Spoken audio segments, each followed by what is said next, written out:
वो फैमिली में सब जेंटलमैन लोग रहते। जेंटलमैन मतलब? इनकी फैमिली में ना 4 मर्द रहते। एक वो चंपक सेठ, उनका छोटा बेटा प्रवीण, उनका बड़ा बेटा नितिन और नितिन का बेटा आकाश। वो 4 लोग मेरे को घूरने का तो छोड़ो, लेकिन ऐसा आंख उठा के भी नहीं देखते। मैं 3 साल से उनके घर में काम करती है।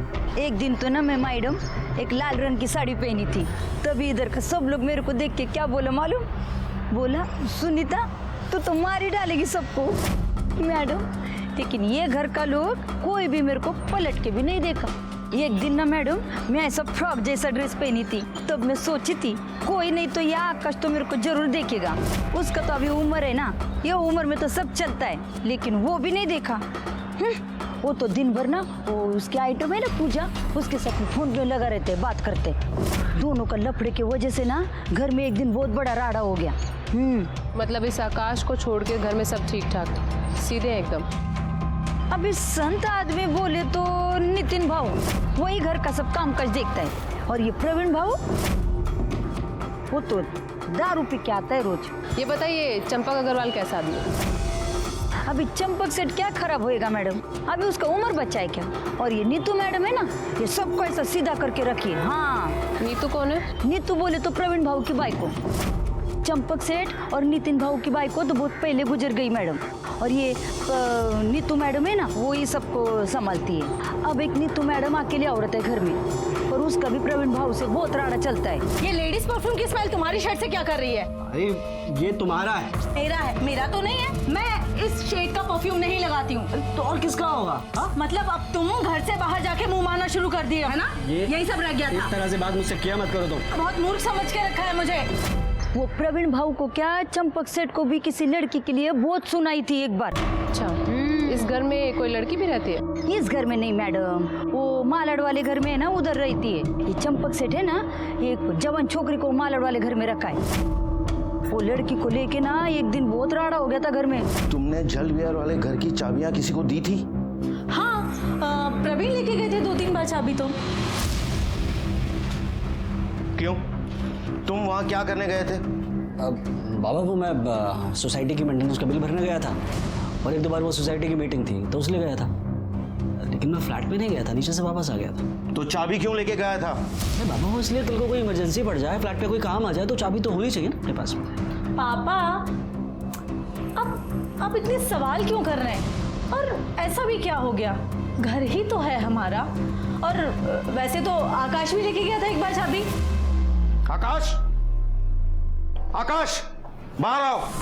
आकाश, एक मिनट कॉल कर वापस। जी दादाजी, तू अपने पुराने फ्लैट पे गया था? फ्लैट पर? हाँ, वो मैं गया था, ऐसे ही उस घर की याद आ रही थी तो सोचा एक बार होकर आ जाऊं। अच्छा, बड़ी याद आ रही थी तुझे। ये बता, काजल के साथ क्या किया? काजल? कौन काजल? अच्छा वो मेड काजल। दादाजी मैं उसके साथ क्या करूंगा, वो वहीं घर पे थी, मैं तो बस घर देखा और वापस आ गया। मतलब सुनीता के मुताबिक आकाश जल विहार गया था, लेकिन उसने काजल के साथ कुछ किया नहीं। Yes sir. सर सुनीता से इन्फॉर्मेशन मिलने के बाद मैं आकाश से मिलने चंपक अग्रवाल के घर भी गई थी, लेकिन वो वहाँ नहीं था। सर नितिन ने बोला कि वो कहीं घूमने गया है, कहाँ गया है, कब आएगा, किसके साथ गया है, कोई इन्फॉर्मेशन नहीं है सर। अच्छा सर उसके कोई दोस्त का नंबर भी नहीं है। मतलब दोस्तों के नंबर नहीं है और आकाश फोन उठा नहीं रहा। जी हमें जैसा दिखाया जा रहा है वैसा है नहीं। एनीवे, आकाश के पिता नितिन या फिर इनके भाई प्रवीण, इन दोनों को आपने बाद में कभी आपकी सोसाइटी में देखा है? जी प्रवीण भाऊ को मैंने सोसाइटी मीटिंग में 1-2 बार देखा है। तो नितिन भाऊ को जब से इन लोग शिफ्ट हुए ना, 2 साल हो गए, तब से यहाँ नहीं देखा। नितिन भाऊ बहुत अच्छे इंसान है, पर उनका बेटा वो तो एकदम आवारा बन गया है। और ये प्रवीण भाऊ वो तो नितिन भाऊ से एकदम उल्टे। दारू पीना, तमाशा करना, वॉचमैन के साथ मारामारी करना, ये उसका रोज़ का काम है। इसीलिए सोसाइटी में उसकी कंप्लेंट हो गई थी। उसी के बाद चंपक भाऊ ने यहाँ से शिफ्ट कर लिया। ठीक है, हम चलते हैं। रिया, और ये चॉकलेट तुम्हारे लिए। अंकल, आप काजल दीदी को जिसने मारा है अपने पकड़ तो लोगे ना? बहुत जल्दी पकड़े। हाँ? क्या सावंत मैडम, आपको कुछ सुनाई दिया? No sir. मोरे, तुमने सुना कुछ? कुछ सुनाई नहीं दे रहा। वॉल्यूम बढ़ाइए थोड़ा अपना। हाँ चलो बताओ। सर, मेरे और आकाश के रिलेशनशिप में कोई कमिटमेंट नहीं था, वो बस सेक्सुअल था। देखो पूजा, कुछ भी बोलने से पहले जरा सोचना, क्योंकि अगर तुमने झूठ बोला तो सावंत मैडम तुम्हें इतना मारेंगी कि बाद में तुम कुछ भी बोलने के काबिल नहीं रहोगे। जो भी बोलना सच बोलना, ओके? हाँ चलो बोलो, क्या हुआ फ्लैट में? सर, उस दिन मैं और आकाश बेडरूम में थे।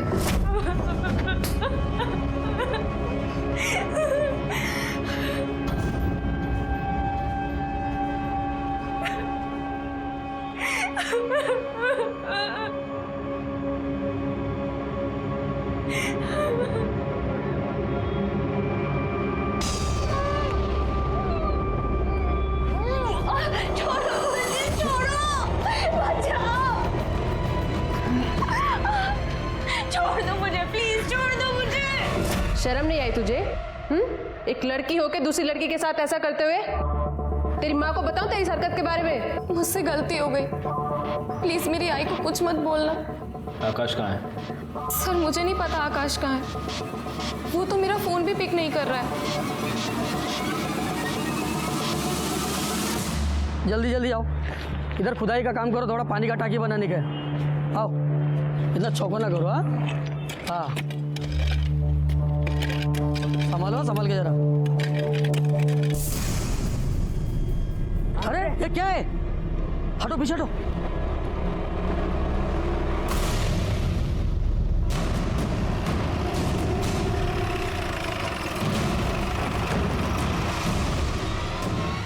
जैन सर, बॉडी की एग्जामिनेशन हो चुकी है। औरत की उम्र लगभग 40 साल की होगी और उसके पेट में एक नहीं बल्कि कई बार चाकू से वार किया गया है। सर, बॉडी की हालत देखकर यही लग रहा है कि इसकी मौत कम से कम 2 से 3 दिन पहले हुई होगी। सावंत, दीपक अग्रवाल के फ्लैट के दरवाजे पर रिया, काजल, चंपक और आकाश के अलावा 3 और लोगों के फिंगरप्रिंट्स मिले थे। इसका मतलब वहां पर कोई और भी आया था। फॉरेंसिक रिपोर्ट के बाद हमने सीसीटीवी फुटेज चेक किया, जिसमें से एक नया सच सामने आया जो चंपक के बेटे प्रवीण से जुड़ा हुआ था। सर, ये आप मुझे क्यों दिखा रहे हैं? इसलिए दिखा रहे हैं क्योंकि तूने ये कहा था कि तू जल विहार वाले फ्लैट पर कभी गया ही नहीं। जी। लेकिन काजल के मर्डर से 1 हफ्ते पहले यानी 20 तारीख को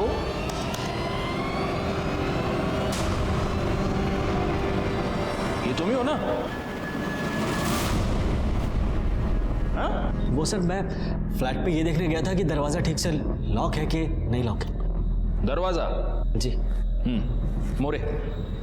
सर मैं ठीक तो कह रहा हूँ सर। अरे मोरे, मैंने तुमको रिटेल का भाव पूछा, तुम तो होलसेल में शुरू हो गए। हाँ प्रवीण, बोलो, मार खाओगे, मिर्ची खाओगे या सच बोलोगे? सर, वो 4 महीने पहले मैं एक फाइल ढूंढने गया था जल विहार वाले फ्लैट पर। वहां जाकर मैंने देखा। कौन है तू? ये तो हम आपसे पूछ रहे हैं, आप कौन है? अरे ये घर है मेरा, इस घर का मालिक हूं मैं। तू अंदर कैसी आई? कर क्या रही है तू यहाँ पर? वो हम काजल यादव है, बीजू यादव की बेटी। चंपक सेठ से हमारे बाबा ने पैसे लिए थे तो वो चुका नहीं पाए, इसीलिए हमको गिरवी रख दिया उन्होंने। हमारे पापा जल्दी आएंगे और हमको छुड़ा के ले जाएंगे। पागल, तू रो क्यों रही है? रोना बंद कर। मैं ना बाबा से बात करूंगा। मैं बाबा से बात करूंगा। ये कोई बात होती कि पैसे के बदले में लड़की को लेकर आ गए? मैं बाबा से बात करूंगा और वो देखना। हम करेंगे ना बात बाबा से। अरे हाँ, तू रोना तो बंद कर। मैं करूंगा बाबा से बात और वो तुझे छोड़कर भी आएंगे, ठीक है? बस तू ना ये रोना बंद कर, ठीक है? और हिम्मत से काम कर। अरे मैं हूं ना, मैं सब ठीक कर दूंगा। मुझे मेरे पापा के पास जाना है। हाँ हाँ बिल्कुल, मैं खुद छोड़ कर आऊँ।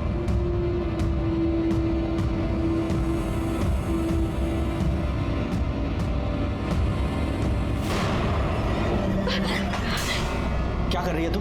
अपने आजाद होने की कीमत तो देनी पड़ेगी ना। अब ज्यादा नखरे मत कर। छोड़ो मुझे, छोड़ो। बाबा तो सिर्फ तुझे लेकर आए थे, मैं ना तेरे बाप का खरीद छीन लूंगा, समझी ना? ये जो झूठ मूठ की आज़ादी तुमने उस बेचारी लड़की को दे रखी थी, उसकी कीमत कितनी बार वसूल की तूने? हाँ, तो ठीक से याद नहीं है, लेकिन 3 या 4 बार।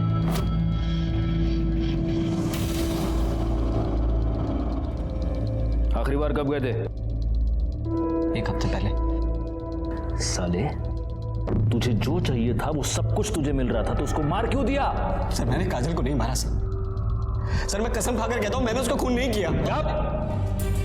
करडे, इसका सीमेंट सैंपल टेस्टिंग के लिए भेज दो। काजल के कपड़ों पर जो सीमेंट मिला उससे मैच करके देखो। लेके जाओ इसको। सर चल।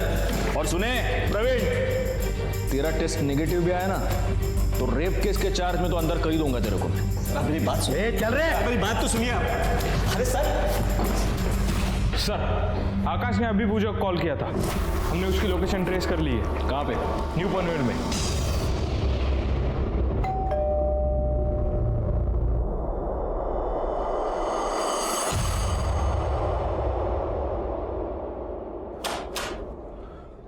क्या है साहब? वो आपसे कोई मिलने आए।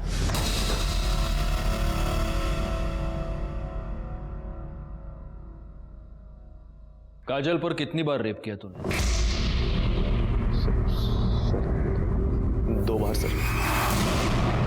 एक बार पूजा के साथ, दूसरी बार last month. Sir sorry sir, मैंने बहुत ज़्यादा पी रखी थी सर, और उसके बाद पूजा भी अवेलेबल नहीं थी सर, तो मैं वहाँ चला गया।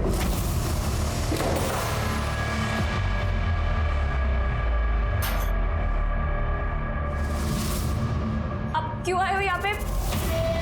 चले जाओ आप यहाँ से, अब चले जाओ वरना मैं चिल्लाऊंगी। मैं बोल रही हूँ। छोड़ो मुझे। चिल्ला? छोड़ो, छोड़ दो। चिल्ला, चिल्ला। छोड़ दो ना। तूने काजल को मारा क्यों?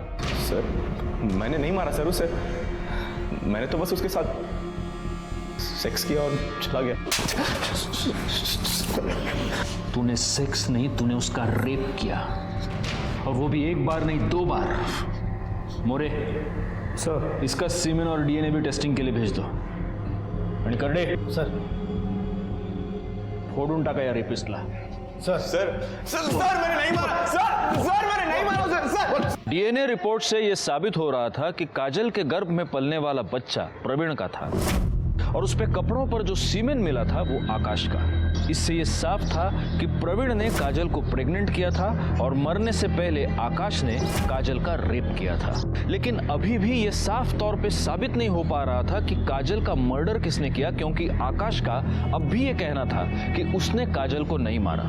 दूसरी तरफ सोना की पीएम रिपोर्ट से ये साफ था कि उसकी मौत पेट में चाकू मारने की वजह से हुई थी, और तभी सोना की सीडीआर डिटेल्स हमारे सामने आई। सर सोना की कॉल रिकॉर्ड के मुताबिक वो एक शंकर राय नाम के आदमी के साथ रेगुलर टच में थी। ये शंकर राय एक हिस्ट्री शीटर है जो चोरी के लिए जेल जा चुका है। ये शंकर राय फिलहाल एक पप्पू नाम के आदमी के साथ रहता है जो चाबी बनाने का काम करता है। अब सर सबसे इंटरेस्टिंग बात यह है कि 27 अप्रैल को दोपहर 3:37 पे ये शंकर और पप्पू जल विहार बिल्डिंग के सीसीटीवी फुटेज में देखे गए सोसाइटी से बाहर निकल रहे हो 3:37 पे। यानी काजल के मर्डर के बाद उठा लो दोनों को।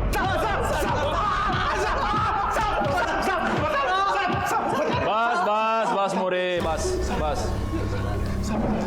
हाँ बोलो, 27 तारीख को दोपहर 2 से 4 के बीच जल विहार बिल्डिंग में क्या करने गए थे? साहब उस दिन हम लोग बिल्डिंग में काजल के लिए गए थे साहब। सुना बिरजू को छोड़कर हम लोग के साथ आई थी साहब। उसने बताया कि उसका पहला पति मदन काजल के लिए उसको बहुत परेशान कर रहा है। उसने बताया कि चंपा सेठ ने उसको घर पे रखा है। वो चाहती थी कि मैं काजल को वहाँ से निकाल कर उसको दे दूँ ताकि वो अपने पति को देखे और छुटकारा पा ले। साहब ये पप्पू है, चाबी बनाता है साहब, इसकी हेल्प ली थी साहब। वो टॉप फ्लोर था इसलिए जब भी कोई आ रहा था तो हम लोग भाग के छत पे जाके छिप जा रहे थे साहब। कितने बजे घुसे थे बिल्डिंग में? साहब तकरीबन 2:45 बजे का टाइम था साहब। पप्पू ने बाहर वाले ताले की चाबी बना लिया था, सिर्फ लैच बनाना बाकी था। हम लोग बना रहे थे तभी लगा कि लिफ्ट से कोई आ रहा है साहब। हम लोग भाग के छत पे जाकर छिप गए थे साहब। कौन था? पता नहीं साहब, झटका तो तब लगा जब वो भी आदमी अगर छत पे ही छिप गया और लगभग 10-15 मिनट तो वहीं रहा। क्या किया उसने वहां पर? साहब किया कुछ नहीं, लेकिन बार बार फ्लैट की तरफ देख रहा था और अचानक नीचे चला गया। हम लोग वहीं रुके, हम लोग देखे कि कोई आने वाला तो नहीं है। जब लगा कि नहीं आने वाला है तो हम लोग भी नीचे गए और जो चाबी बनाया था उसको खोल के अंदर गए। अंदर जाकर देखा तो साहब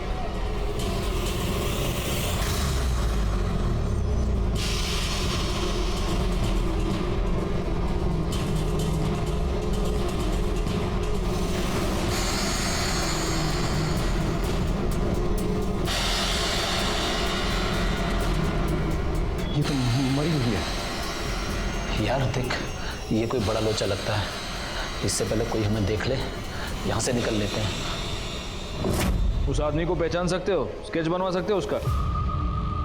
हाँ सर, जिस दिन काजल का मर्डर हुआ था उस दिन सोना यादव और मदन का मोबाइल लोकेशन बिरजू के घर का दिखा है। और एक बात सर, सोना का मोबाइल भी वही लोकेशन पे बंद हुआ था। मोरे, इस बिरजू को उठा लो। हो सर। और इन दोनों को स्केच आर्टिस्ट के सामने बिठा दो, पता तो चले ये दूसरा आदमी है कौन।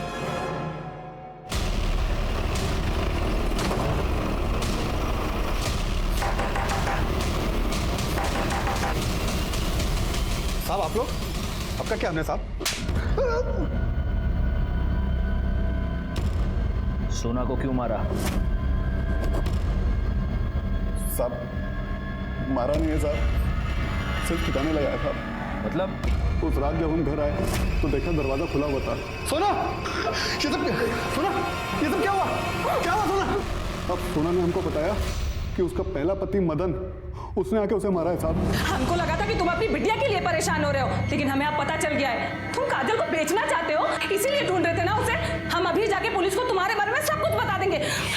सोना मर चुकी थी साहब, और हमारे हाथ में चाकू और कपड़ों पे लगा खून देखकर हम समझ गए थे साहब, कोई भी हमारी बात का यकीन नहीं करेगा कि हमने सोना को नहीं मारा साहब। इसीलिए सोना को ठिकाने लगाने का ठान लिया हम साहब। चाकू साफ किया, सोना का मोबाइल स्विच ऑफ किया और लाश को कंस्ट्रक्शन साइट के पास जाकर दफना दिया साहब। और हमने अपने कपड़े भी जला दिए और दूर चाकू और मोबाइल फेंक दिया साहब। तो जब ये मदन पकड़ा जाएगा तब पता चल ही जाएगा कि तू सच बोल रहा है या नहीं।